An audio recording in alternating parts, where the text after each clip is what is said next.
few things I want to break it down. What? In sentence 2, clause 3. No, kasi she said na she was never the type to para she never had flowers. Yes. But she wanted flowers. Yes. And then nagtampo siya when she didn't get it. Yes. And these are clearly uncommunicated expectations. Yes. And that is where people run into problems, not just in dating relationships, but in familial relationships and friendships also. Yeah. Is when you have an expectation of that friend, partner, lover, husband, whatever, that you don't communicate, and all of a sudden you want them to read your mind, tas ikaw pa yung galit when they don't. I did want to point out, bakit nga ganun? Kung single ka, yung ibang tao yung magpo-provide ng listahan Yun. ng theory nila kung bakit ka single. Na eto pa, hindi mo hiningi. Sila Yun yung nag-offer. mas malala na parang di kita tinanong. It's similar to how we normalized having different body shapes in the last that only happened in the last like 5-7 years. Yeah. 'Di ba? And nangyari lang naman 'yon dahil pinag-usapan natin. Yes. More and more online. At dahil pinag-usapan more online, mas naging topic siya at family dinners, at group hangouts. Until ngayon, naging norm. Yeah. 'Di ba? Yeah. So, I feel like kailangan lang nating pag-usapan pa para mas maging normal yung situation so that we can change the perspective. Yes. Kaya nga i-move na yung needle.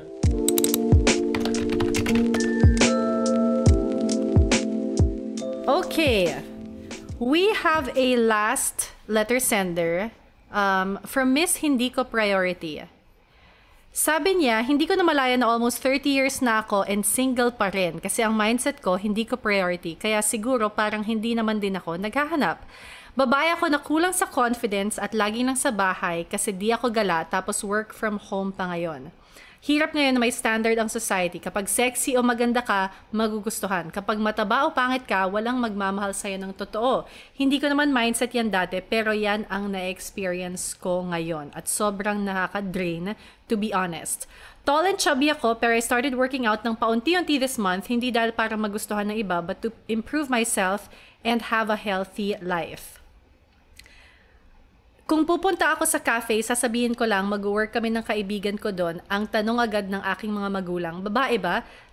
Tapos dahil tumaba nga ako, sasabihin, paano ko magkakajowa niyan? Ang taba mo. Never pa ako nakipag-date dahil naniniwala akong walang magkakagusto sa akin at strict yung parents ko. Pero kahit single ako, di naman ako malungkot, masaya ako kahit na kinakasal ng mga batchmates ko. Kahit dati, ang only wish ko lang someday, bubuo ako ng family. Pero parang hindi na para sa akin yon. Kaya tinanggap ko na lang na hindi ako magkakajowa. Ang dami nangyari. Ang dami nangyari. Ang daming nangyari. Sa iisang letter niya, dami niyang pinagdaanan. Oh. So, strict yung parents niya na lagi siyang i-judge pag lalabas siya. Akala lumalandi na siya. Kaya lagi tinatanong kung girls ba yung kasama niya. And then physically... Ito yung problem. Nako-confuse ako doon sa parents. Kasi... ginajudge siya na paano may magmamahal sa'yo kung chubby ka. Tapos kung kailan naman siya lalabas. Tatanungin kung babae ba lalaki kasama. Yes. So but parang saan I guess that's not an isolated case. Yes. Na strict parents are like, saan ka pupunta? Lalaki ba yan? Kalandian mo yun kaagad. And then yet, if tumaba ka lang ng konti, uy, tumataba ka na. Parang, I don't know, it's a generational gap thing. But all those layers make her feel like tinanggap na nga niya na hindi na siya magkakajowa. Oo. Ang daming kailangan natin i-unpack. Yeah. What are your takeaways from this? Siguro this letter resonates and was one of those na a lot of people engaged with also because nga it's about the physical judgment and the attachment of how you look to the possibility of love. Yeah. And yun nga, that resigning to single na lang ako, tanggap ko na. I'm thinking nga parang, is that an attitude na dapat meron or should one always be open or parang ang feeling ko, she has to figure out if she actually wants to be in a relationship. Yeah. Because it sounds like right now she's content and she's happy, and I love that for her. Like, you know what I mean? Yeah. Like, she's good. She's chilling. You know, Yeah. if you compare her situation, and I'm just basing it off of the context that we have right now, of course I don't know the whole picture. Yeah. But if you just base her situation versus the rest of the population, girl, you're doing good. Totoo. Like, her life's great. Totoo. Parang ang societal pressure pa yung ito na parang it's yun nga, yung physical, kaya feeling niya she won't find someone. Yeah. Familial, mismo sa bahay niya, ito yung sinasabi. But, oo nga, hindi naman siya wanting. She's also Hindi almost actively 30 only. Oo. Which is honestly so young. Yes. Hirap. I think one, don't be worried because it sounds like right now things are good. And I think it's going towards a good direction because she's starting to make healthier choices for herself, which is even better because Yeah. I think the more you pour into your own cup and the more one, hindi mo hinahanap, but also the more mo pinapahappy yung sarili mo, one, you won't even be in a position where you need to be with someone, but two, mas nakakaakit pa yun ng tao because you're like, oh my God, like, Yeah. okay na okay siya. Yeah. Parang ang saya niyang kasama, parang okay. Yeah. Mas, alam mo yun, parang Yeah. mas, not just guys, but like, barkada and friends will gravitate towards you. Yeah, yeah. Diba? For sure. And parang I feel like this very Pinoy story is anchored on, actually hassle na hassle ako sa timeline ng babae, sa biological timeline ng babae. Because feeling ko it all stems from there. Kung wala namang biological timeline, Oh, we'd wala all be talaga. doing great things till our 40s, 50s, 60s. Amen. Without that pressure of The true. The our relationship. The cutoff. Yeah, the cutoff. Sobra. You know, I don't agree with I mean, again, we'll talk about this more because it might move the needle. Pero you were talking kanina about beauty standards. And I think that also crosses over to love, not just to beauty standards. Because I know so many people who are bigger and yet have found super true, long-lasting love. Yeah. So, hindi man siya mas nakita as much as those who are beautiful Yes. and thin and in love. Sobrang dami. Wait, so eto, meron kaming running joke ng barkada ko. Share ko dito na, okay, I'm saying this to kind of encourage or to make, because girls scary na online. Like, maraming galit. But I'm saying this to encourage people to not make this a priority or to not focus so much on this when it comes to finding love or a relationship. Pero kasi, ang dami nating, not just like in our barkada, but like, ang dami nating kilala who are gorgeous women. Like, as in guys, isipin nyo yung mga tipong top of the country, ganda. Niloloko pa rin. Tama naman. Diba? Umamin tayo. Tsaka hindi lahat happy.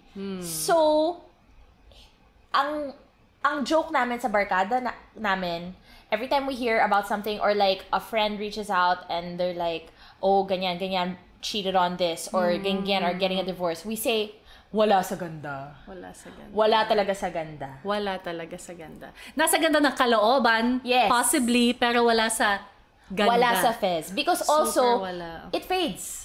Diba? Like, beauty fades. Yes. And what at the end of the day, what do you have? Is your pagkatao. Yes. So, honestly, Yes. for me, for her, I think, I'm saying this because I want to reassure her na wala sa ganda yan. Yes. And, girl, basta kung alam mo lang yung alam ko. Yeah. Hindi talaga sa ganda. Totoo. And I mean, about your parents, like, I don't know when we were talking about this, if this podcast or the earlier, sometimes we can't talaga expect them to shift their perspective. So Yeah. tayo na lang yung, just brush it off. Yes. When they say things like this. I mean, tumungo ka to say that you heard them, but Yeah. then don't let it get to you. Kasi kung alam mo namang hindi ka lalabas para lumandi, Oo. at ano naman kung lumabas ka para lumandi, di ba? Oo. Okay lang din yun. Wala ring masama. Yes, Pero wala talaga. hayaan mo na. Kumbaga, in one ear, out the other. Yeah. Oo, wag mong damdamin. Pero I know mahirap, especially if she lives in their house. Diba? If they, kasi, ang hirap niyan kung bagong gising ka pa lang, almusal, yun na yung Yes, bumubungad sa'yo. Oo, yun na yung bumubungad sa'yo na parang, teka lang, hindi pa ako nakaka-breakfast. Like, you're judging my body na. Or, there was also a time where, I won't give specifics, but like, there was a time where I was living in a situation where there were other people in the same household. And like, alam mo yung breakfast ka pa lang, you're like, ganyan kadaming kanin? Ganyan kadaming kanin? My God, ha? Hindi, lumalaki na yung mo, masikip na yung pants mo, ganyan. Alam mo yung hindi ka pa sumusubo? Bagong gising ka pa lang, wala pang kape. Wala pang kape, yung kukulo na yung dugo mo. Mahirap. Yeah. Mahirap.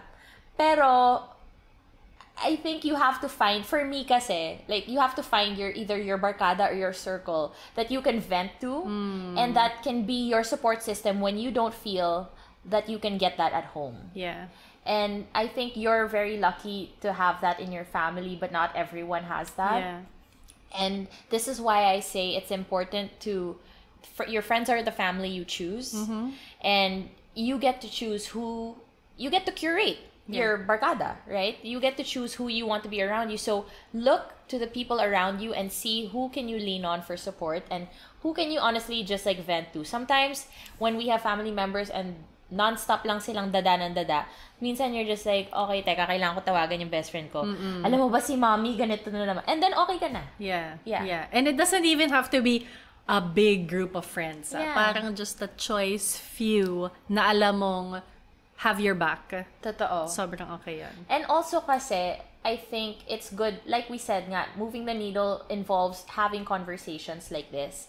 And I think the more you talk to your community about similar things that you guys are all dealing with, the more you guys can make active choices or decisions together. Yeah. And mas magiging kampante ka sa mga desisyon mo kasi alam mong hindi ka nag-iisa and normal yung pinagdadaanan mo. Yeah. More and more now, I find myself sharing to women the importance of figuring out for yourself kung ano ba gusto mo for your life. And it might sound false kasi ako, ang nangyari lang sa akin, I happen to meet the timeline. I originally wanted to get married mga 35, 38 pa kasi nga I was so career-driven. Okay. But of course, I met the right one for me. I was in my late 20s. We got married early 30s and then had kids. So, isa ako dun sa mga nagkataon, followed the timeline. But, so ngayon, sinasabi mo nagsisisi ka. Okay lang. Hindi at all. Yes. Hindi at all. But I will say that for other women, and yun nga, that's why I qualify it na baka it sounds false because it's coming from me. But for so many women, I try to tell, especially the younger audiences, na it's so important for you to figure out if, one, do you feel marriage is for you? Because it might not be. And two, do you feel having kids is for you? Kasi it also might not be. Unlike when we are growing up, yan yung expectation. Mag-aral ka, mag-graduate ka ng college, maghanap ka ng trabaho, mag-asawa ka, magkaanak ka. And we should stop imposing that timeline on everyone. Yeah.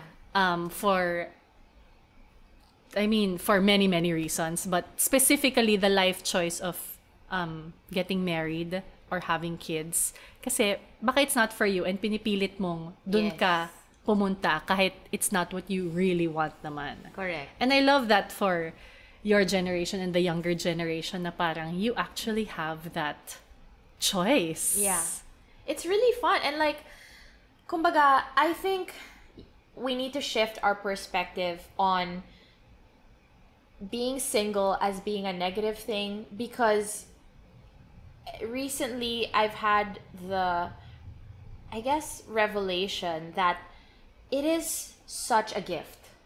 It is so precious this time in my life, and I don't have a magic ball. Hindi ko naman alam kung ano mangyayari sa future, diba? Pero like, if I talk to not just my friends who are older, pero like even titos, titas, as in pati mga lolo, lola, na kung tutuusin sila naman talaga yung parang mas maraming napagdaanan at saka mas mas may alam sa buhay, parang kung makikinig din naman tayo sa kanila, yes, they have their flaws also, and meron din naman silang mali na mga sinasabi. Pero, bakit common theme din na pag nagtatanong ako sa mga lolo at lola, lahat sila sinasabi, one, don't marry the wrong person. Yan yung number one.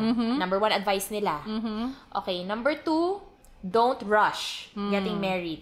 Ngayon, kung yan ang common theme na sinasabi nila sa akin, bakit parang there must be something there? Yeah. Na alam nila na hindi ko alam. Yes. Kasi may pinagdaanan na sila wala pa ako doon. Yes. Pero kung lahat sila nagsasabi, huwag ka magmadali, adi, hindi talaga ako magmamadali. Yes. Diba? Kasi parang, it's almost sounding ominous. Yeah. Diba? It's almost like parang may konting pagbabanta. Yes. Na, naku, pag nagkamali ka, eto yung pwede mangyari. Na, ayoko. Lalo na wala pang divorce sa Pilipinas. Exactly. Isa pa yun, fear, bokot. Diba? So parang, kung ganon, edi, matuto na rin tayo sa for me, the way I phrase it, sorry, nagsistruggle yung Tagalog ko. I'm trying here. But if that's the case, let's learn from their quote-unquote mistakes. Yes. Right? So, I wanna kasi be in their position down the road. Ayokong may pagsisisi. Ayoko yung parang pag kinakausap ko sila, meron yung iba, I wish I never did this, or I wish I did this more, I wish I did this. Ayoko ng ganon. Gusto ko pag nandun ako, pag tinanong ako ng mga apo ko or ng mga, nieces and nephews ko, I wanna be like, girl, what a ride. Yes. Let me tell you. Yeah. Gusto ko ganon. Yeah. Kumbaga, alam kasi natin, life is limited, 'di ba? And alam natin, may hantungan yan. So, gusto ko pag umabot tayo sa ganon, I want this for everyone. I want us to be like, and I'm out! Yes. Alam mo yung ganon? I did my job. I did a great, I did everything I wanted to. Yes, I'm good. Totoo. Gusto ko ganun yung feeling. Totoo. And I feel it so strongly and passionately that I don't want anything else. Yeah. Yeah. Yeah. I remember lang what you said earlier about the parang advice given to you or things said to you. Kasi totoo naman na if you make a decision, whether it's to be in a relationship, get married, have kids, that may be parang a lot of people will ask you about it. Pero in the end, what you decide, you're living with your decision naman eh. I remember my friend Ana Oposa saying this as well na, who's gonna live with the decision ba? Sila ba? Hindi eh. Ikaw eh. So, might as well decide kung ano yung gusto mo, hindi yung gusto nila. True. And can I just say, especially in the last year, people have been approaching me, which I love. I love hearing people's stories. But I haven't asked these people. Then they just volunteer all these stories and information to me. And I'm so grateful that they do, because then I can share it with a wider audience. But people go up to me who are in my age, or maybe 2 or 3 years older, who got married in the last 5 years.